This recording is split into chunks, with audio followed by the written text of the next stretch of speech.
Bonjour et bienvenue dans cette deuxième vidéo, ligne trigonométrique. Nous allons voir aujourd'hui le cosinus d'un angle aigu dans un triangle. Je travaille toujours dans un triangle rectangle.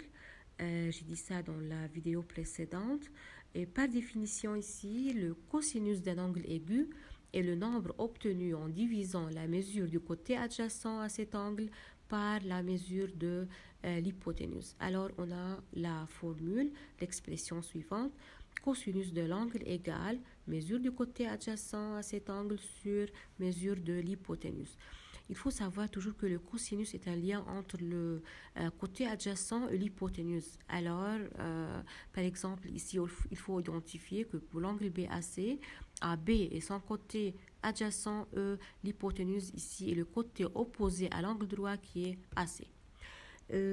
Si on applique ça dans le triangle ABC, donc, je considère tout d'abord B est l'angle droit, alors AC est l'hypoténuse. Maintenant, si je considère l'angle BAC, le cosinus de BAC est le mesure du côté adjacent sur mesure de l'hypoténuse.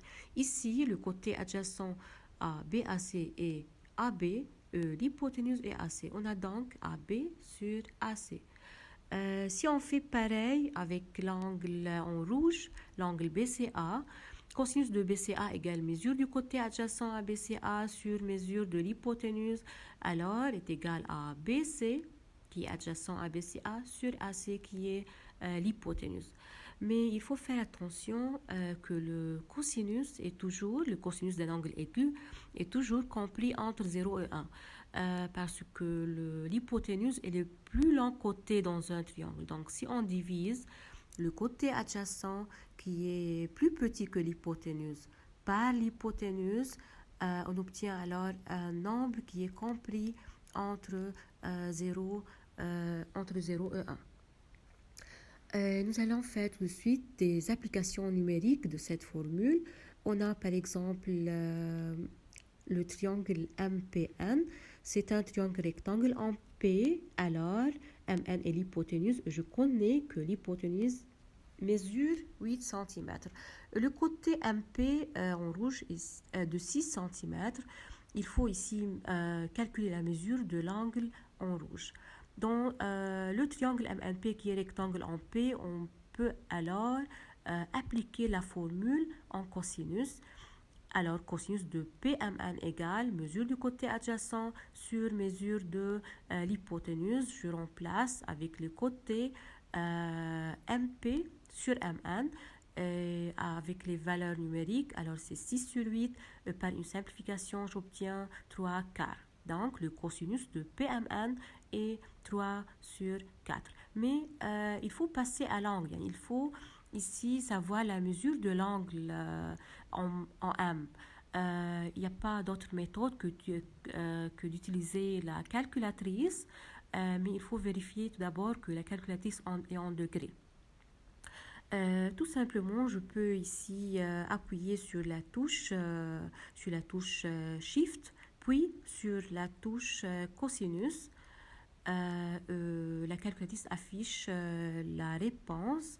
Ici, la réponse, ce n'est pas un nombre décimal. On a une infinité de chiffres après la virgule, mais on peut arrondir la réponse. Alors, on a donc que PMN est égal à 41,4 degrés.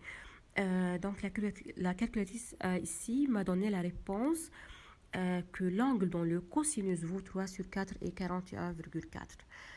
Ici, on doit faire une deuxième application. Cette application est de la mesure de l'un des côtés du triangle. On a IJK est un triangle rectangle en I. On a l'angle en rouge qui a 31 degrés. Il faut trouver la mesure de IK. Et je connais la mesure de l'hypoténuse qui est 5,1 cm.